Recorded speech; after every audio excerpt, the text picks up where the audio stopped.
Assalamualaikum warahmatullahi wabarakatuh. Hai, selamat pagi. Salam sejahtera bagi kita semua dimanapun sahabat SPM berada. Kembali lagi nih bersama gua Fajar Sidik di acara yang paling kece tentunya di Seni Pasar Modal Channel edisi 20 Maret 2022. Pada di sini gua ikut seneng banget ya pada hari ini. Karena kenapa? Karena kemarin tanggal 23 Maret, yeay! Buku ketiga buku Teknik Rahasia Analisis Teknikal Saham itu resmi launching di Gramedia seluruh Indonesia. Jadi buku itu menjelaskan tentang yang namanya bagaimana dari mulai mindset, bagaimana mengatur portofolio, bagaimana mencari emiten, bagaimana menganalisisnya, dan bagaimana menggunakan indikator-indikator yang cocok untuk apa? Untuk yang namanya melakukan trading harian, yaitu detik, menit, dan jam. Pada hari tersebut udah harus bisa cuan. Gimana caranya? Tuh dibahas tuntas di buku itu. Jadi ini cocok banget nih apa yang gue pelajarin di YouTube sekarang ini ya, itu kompilasi-kompilasi digabung-gabung jadilah sebuah buku itu. Jadi bagi lo yang penasaran, coba deh cek di Gramedia seluruh Indonesia sudah ada. Harganya pun sangat-sangat terjangkau, di bawah 70.000 jelasnya. Untuk lebih pastinya ntar deh gue share video khusus mengenai buku tersebut bagaimana. Oke? Kita bahas dulu mengenai pergerakan IHSG kemarin sama yang namanya apa aja emiten yang menarik untuk ditradingkan pada hari ini. Check it out.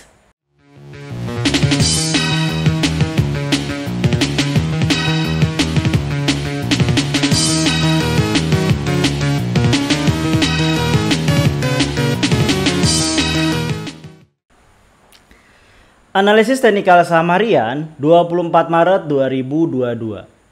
Kita mulai dari pergerakan IHSG pada perdagangan lalu, yaitu di hari Rabu 23 Maret 2022. Di mana di sini sebenarnya secara overall sesuai dengan prediksi yang udah gua buat ya di video sebelumnya, pada video paginya yaitu 23 Maret 2022, bisa lu cek ya di playlist. Nah, di mana situ gua mengatakan bahwa IHSG itu akan yang namanya terjadi gap up ya. Jadi bisa gap down atau gap up-nya walaupun ada gap up itu kecil.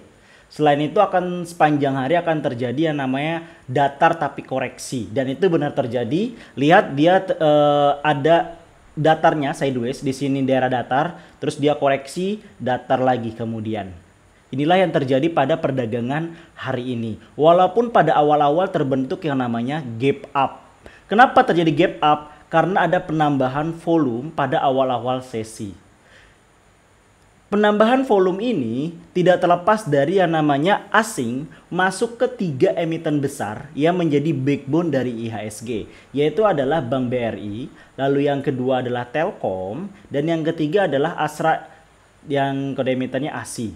Dari hari Senin, asing sudah melakukan 3 secara beruntun pembelian dan lumayan cukup besar volumenya. Kenapa asing bisa masuk? Ini mengindikasikan bahwa ini adalah bulan Maret. Berarti bulan depan adalah yang namanya pengumuman laporan keuangan kuartal 1 2022. Ini mengindikasikan asing sudah mengetahui bahwa BBRI, Telkom, dan ASI ini secara laporan kuartalnya itu adalah pertumbuhan labanya positif. Jadi kalau lu pengen masuk atau nggak ketinggalan barang, lu bisa masuk sekarang di Astra, di BBRI, sama di Telkom. Untuk apa? Sebelum yang namanya pengumuman laporan kuartal. Saat pengumuman laporan kuartal, di situ lalu saatnya lu jual atau cut loss. Oke? Itu gua kasih sedikit indikasi. Terus kenapa sih di IHSG pada perdagangan kemarin ya, hari Rabu, itu mengalami penurunan atau koreksi? Itu tidak terlepas ya dari yang namanya investor masih yang namanya wait and see terhadap yang namanya geopolitik dunia dan juga tentunya di Indonesia. Di geopolitik dunia dia melihat apa? Yang pertama, akan adanya pertemuan antara Amerika Serikat dengan Eropa membahas mengenai yang namanya Rusia yang menyerang ke Ukraina. Apakah ada yang namanya hukuman-hukuman yang lebih diperketat kayak gitu dan lain sebagainya macamnya. Tentunya ini menjadi hal menarik karena apa yang terjadi dengan dunia itu secara tidak langsung akan berpengaruh terhadap Indonesia itu sendiri gitu. Yang kedua adalah yang namanya suku bunga The Fed. Jadi suku bunga The Fed itu sudah merilis atau mengumumkan bahwa sekitar bulan Mei dan Juni 2022 itu kemungkinan akan menaikkan lagi suku bunganya hingga 50 basis poin kayak gitu. Dan itu cukup luar biasa besar ya. Dimana kemarin bulan Februari sudah menaikkan, bulan Maret sudah menaikkan, dan jika Mei dan Juni menaikkan hingga 50 basis poin, ini menandakan atau mengindikasikan bahwa sebenarnya ancaman inflasi akibat pandemik ini cukup tinggi gitu. Apakah Bank Indonesia dalam hal ini di nasional itu akan ikut mengambil kebijakan tersebut atau tidak? Kita harus melihat, investor juga akan melihat. Karena kenapa? Dunia sudah, khususnya The Fed ya, sebagai istilahnya salah satu panutan lah kayak gitu, sebagai panutan dari negara-negara berkembang, ini mengindikasikan bahwa inflasi ini benar-benar mengancam gitu, jangan sampai terjadi ledakan inflasi. Dan ini yang ditakutkan, makanya dia menaikkannya. Jangan sampai terjadi gelembung. Apakah negara berkembang masih akan menahan di suku bunga yang tetap, khususnya Indonesia masih di 3,5, atau akan menaikkannya? Ini patut ditunggu. Dengan menaikkannya, maka itu memang akan menjadi sedikit tragedi yang mengakibatkan daya jual beli masyarakat menurun dan lain sebagainya macamnya. Tetapi tidak akan lebih parah dibandingkan kalau terjadi ledakan inflasi. Kita tidak mengharapkan terjadi ledakan inflasi kayak gitu, dan semoga ada kebijakan yang tepat terhadap hal tersebut. Tapi itu udah cukup menjadi yang namanya investor wait and see terhadap yang namanya perekonomian di Indonesia, karena pengaruh dari global maupun dari nasional. Ditambah bahwa IMF mengumumkan bahwa adanya koreksi terhadap bisa dalam proyeksi pertumbuhan ekonomi di Indonesia yang sebelumnya adalah 5,6% pada tahun 2022 menjadi 5,4%. Jadi ini lebih ke masuk gak ya? Gak masuk ya. Kayak masih agak ketidaknyamanan. Ini tidak terlihat dari jumlah volume yang masuk dan keluar. Tuh lihat tuh sepanjang hari ini ya, atau sepanjang hari kemarin itu tidak baik-baik aja gitu. Kecil banget. Jadi masih kayak takut-takut masuk, takut-takut keluar. Dan inilah yang dimanfaatkan oleh asing atau gajah untuk masuk ke 3 emiten tersebut lagi di masa pada takut-takut maju mundur ini. Dan kalau lu memang berani ya, lu memiliki profesi middle high, silakan masuk ke 3 emiten tadi. BBRI, Telkom, dan ASI. Sebelum yang namanya laporan kuartal 1 diumumkan. Percaya sama gue. Oke, kita next. Salah satu yang menyebabkan apa yang terjadi dengan besok ya. Jadi besok apa yang terjadi sih? Besok akan bisa terjadi gap up. Dia akan mencoba tembus dari 6996 ya. Dia akan mencoba tembus di sini. Tapi ya akan sama seperti kemarin, yaitu akan terjadi yang namanya cenderung, walaupun terjadi gap up, gak akan gap up jauh ya. Tidak akan gap up jauh, tapi volume yang ada tuh cukup kecil ya untuk ada gap up. Jadi gue memprediksi itu seperti gap down daripada gap up, atau setara. Lebih ke situ ya daripada gap up. Jadi kemungkinan gap down itu gue prediksi sekitar 55% gap down, 45%-nya adalah gap up gitu. Itu menurut gue ya gitu. Dan sepanjang hari pun di hari Kamis ini maka akan terjadi yang namanya koreksi cenderung turun ya. Jadi datar cenderung turun dikit. Kenapa nih? Oke,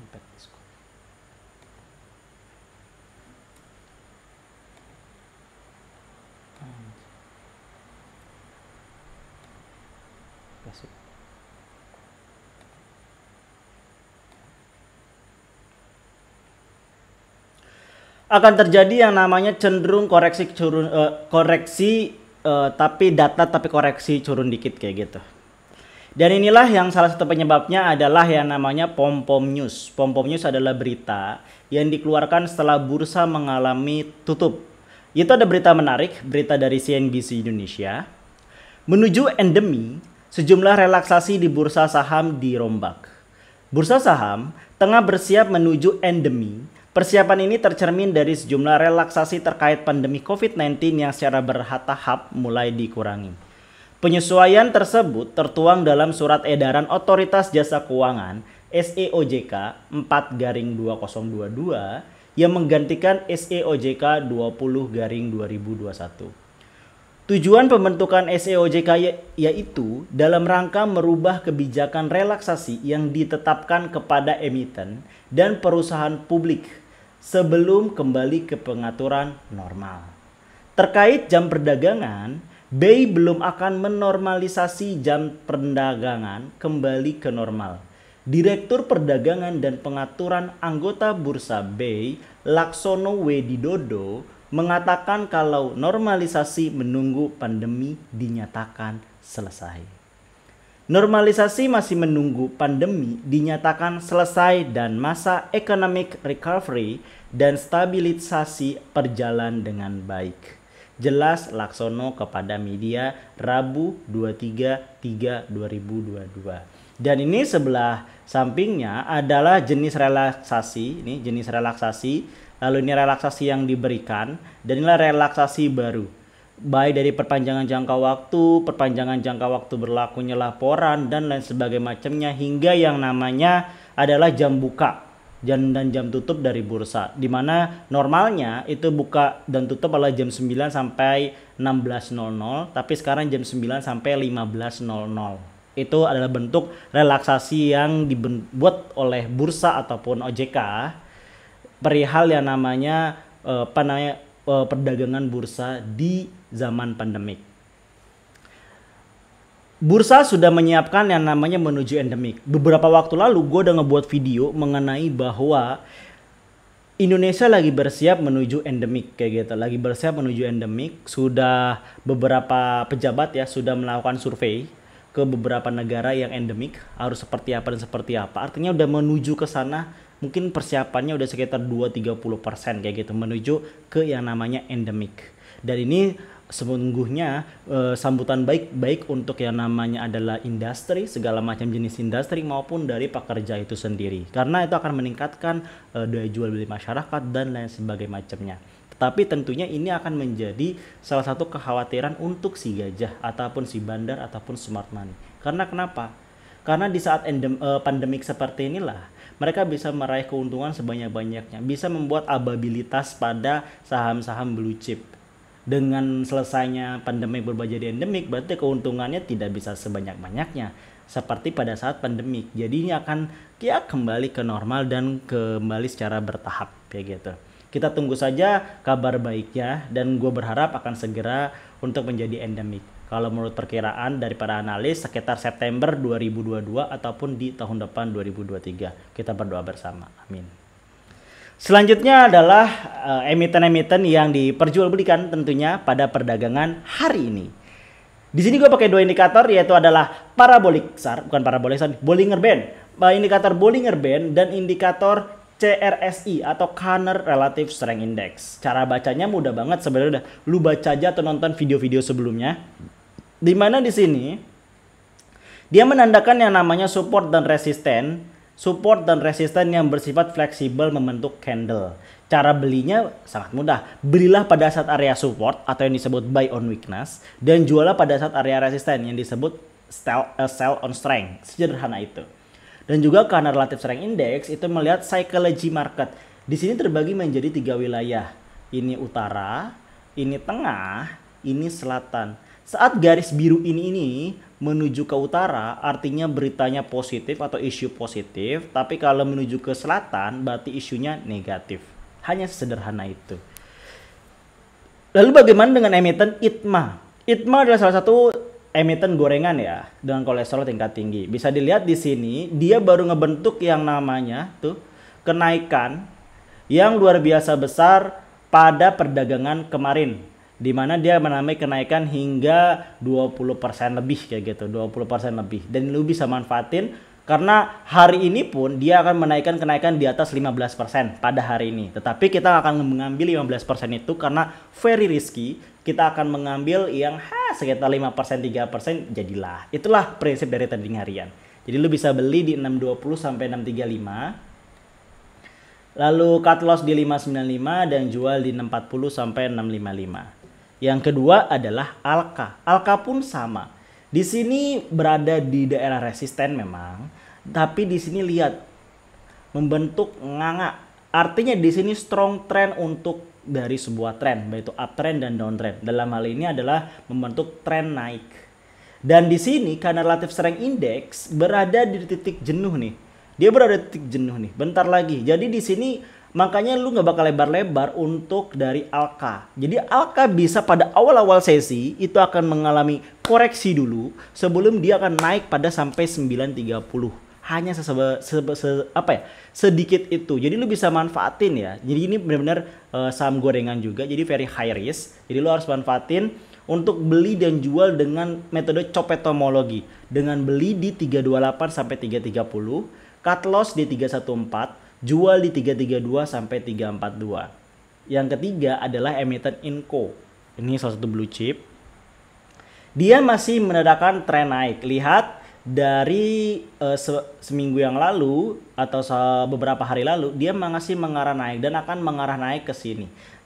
Ini tidak terlepas dari yang namanya adalah harga komoditas yang naik gitu. Dimana ingat beberapa hari lalu Arab Saudi digempur sehingga perbatasan istilahnya komoditas minyak atau yang berhubungan mining itu menjadi langka dan akibatnya harga mengalami kenaikan, dan inilah dimanfaatkan oleh beberapa sektor mining sehingga akan mengalami kenaikan. Jadi lo bisa beli di 6350 sampai 6400, cut loss di 6150, jual di 6450 sampai 6550. Dan terakhir yaitu adalah MDKA, sama juga case-nya kayak tadi Inco. Dimana MDKA sebenarnya udah gua rekomendasiin kemarin, dan ini kemarin itu naik 0,22% ya, 0,22%. But it's okay. Sekarang kita naikin lagi level support resisten beli jual dan cut loss-nya, yaitu buy di 4520 sampai 4540, cut loss di 4440, jual di 4550 sampai 4600.